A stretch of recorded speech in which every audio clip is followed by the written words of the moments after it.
Okay, I guess if you watched a few of my videos, you obviously know I normally use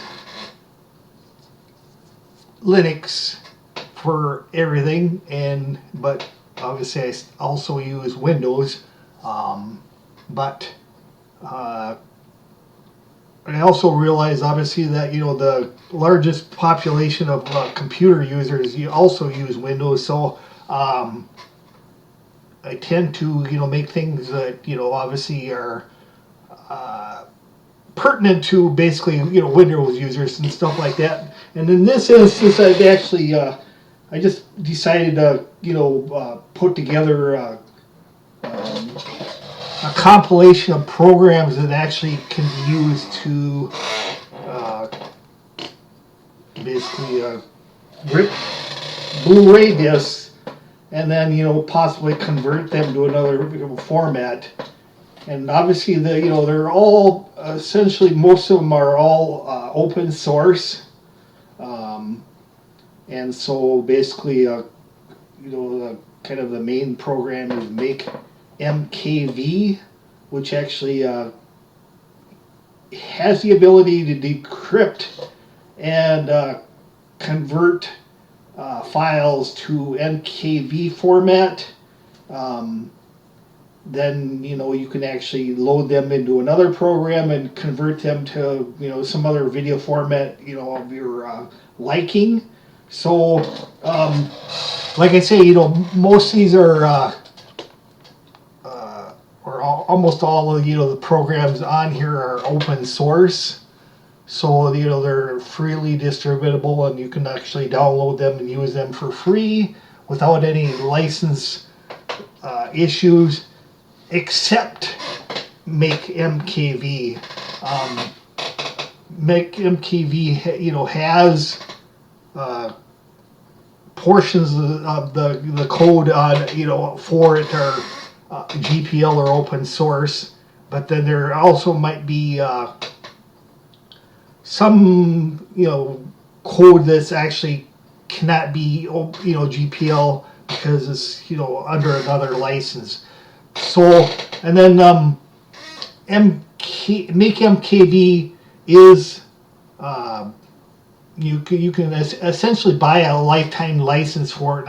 I don't know exact cost of it right now, but I think it's around $50 for a lifetime license. But as long as it's in beta stages, you can actually use it free of charge, but you have to basically I think it's pretty much like about every couple months you have to update the key, in order for it to keep working with the temporary license. So, like I say, basically this is the list of software. So I'm just going to basically just start installing it. Obviously this is a copy of Windows 10 that I actually have installed, and I'm doing the installations from. And like I say, you got to know that it's pretty much just a virtual copy of Windows 10, so I won't need it after this. And I'm just using it for the purposes of this video. So anyway, I'm just going through the install process, and I'm going to install and Make MKV. And then after that, obviously, I'm just going to go through and install all the rest of the software. The only thing is that I include the resource to update the temporary key, but I think you have to actually run Make MKV for at least for a little bit after it's installed in order for it to for you to use the software that actually downloads and updates the key. So essentially, I'm going to go ahead and click on Run MKV, and so basically this is the interface. I mean, it's nothing fancy. And if I wanted to actually it doesn't. It basically just shows my virtual DVD drive. And so let me see here. I guess I'm not going to worry about that right now. Possibly I could have, I could add the physical hardware so they could actually see it. And there is some other unique things about Make MKV where I think it's the developer that actually makes the software that also has or makes available firmware to rewrite Blu Ray drives, so they're not hardware limited, in speed and so forth and so on, so they can essentially work, without, beyond their region, and essentially, beyond the speed that they were the original firmware allowed them to read and write at. And so there is some benefits that, and maybe I could do another video on that, but that's kind of beyond what I'm going to try to show in this video. So anyway, we got Make MKV installed, and I just, obviously just a quick look at the interface, but I got to, go on here and install the rest of the software. So like I say, I think I had to at least run Make MKV, temporarily in order for this option to work. And then it just assumes, I basically have it set up so that it just assumes that you need to, install Microsoft Net Framework in order for so that the software can actually load and download the license. So I don't know why it's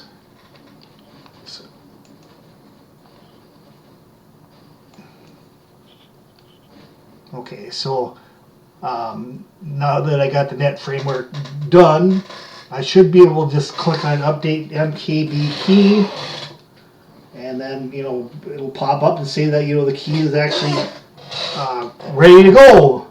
So that kind of makes it a little bit easier, because normally you would actually have to go to find where the key is at, usually at the author site, and then download it and then basically manually insert it out. I guess I probably should go back and just show you what I'm talking about. And then I can also show you that the key is there. So essentially you can see that register is kind of gray now. So if I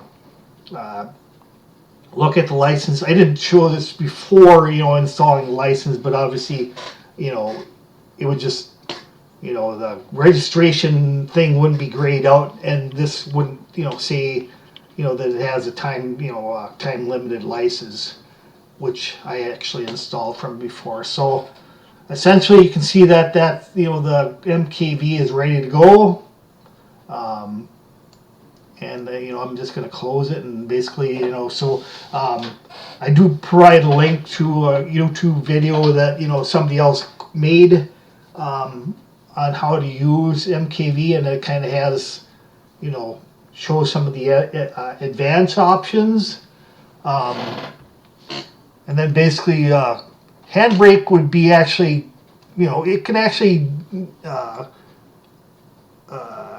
rip DVDs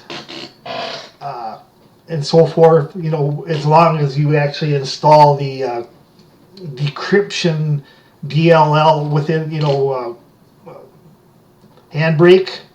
But it can't actually, do anything with MK or with Blu Ray files. So I guess I'm just going to leave that. So you actually have to either have some software that can actually decrypt the Blu Rays for handbrake, or you just have to use Make MKV and then basically load the MKV file into handbrake to convert it to another format after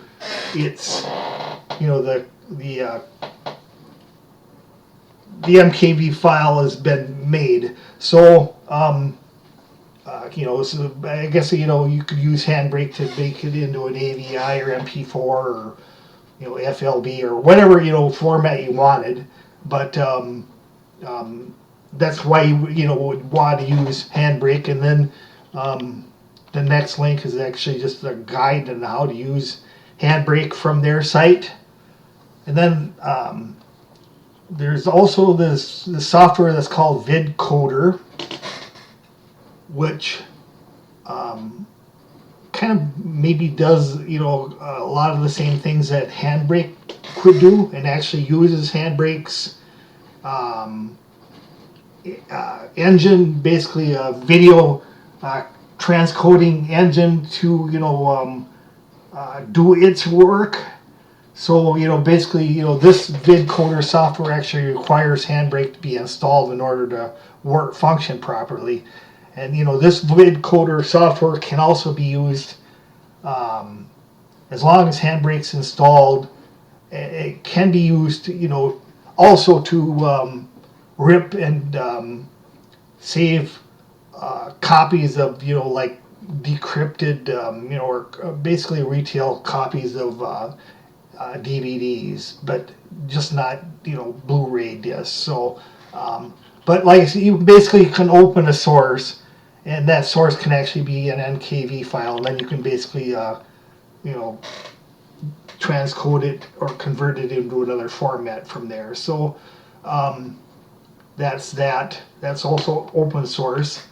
And then if you watch this YouTube video on using MKV, it also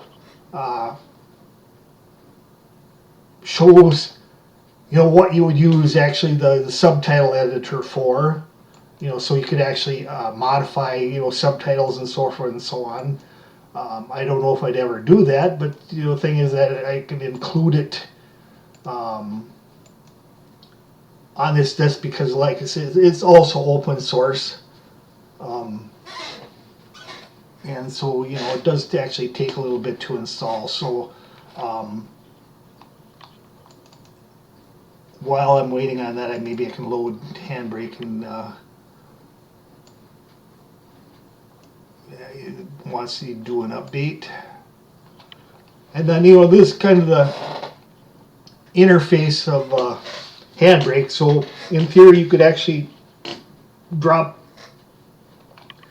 a video file in here and then convert it into another format, or you should be able to basically just try to load something off of DVD. I guess I'd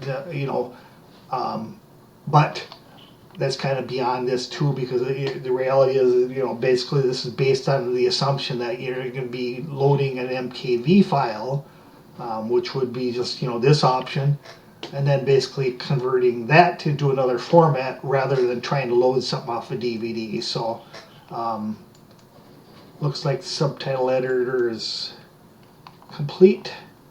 So I'm not going to go into the details of how to use it, but and then the other resource was basically media info, which this shouldn't take that long to get installed. But basically, it just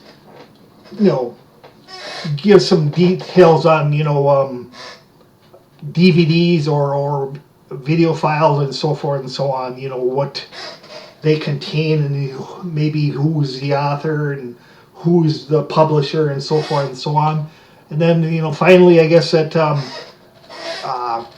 not that you really need it, but it might be kind of handy to install VLC, which is just another video player. And VLC can also play DVDs and video files,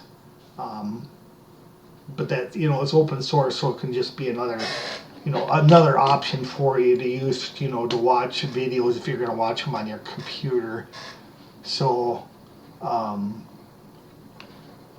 think this Windows version is a little bit trimmed down, so it actually does not have, or may not have, the Windows Media Player in it. I think it does, but the thing is, I'm not going to spend a lot of time trying to find it in the menus here. But okay, so I can just go ahead and run VLC real quick here. And if you wanted to watch something, obviously you just open file or open multiple files or a folder, and then just load the contents of that. And so if you open the file, you just play that file. If you open the multiple files, you'd play all of them. Or if you open a folder, you might play everything that's in the folder.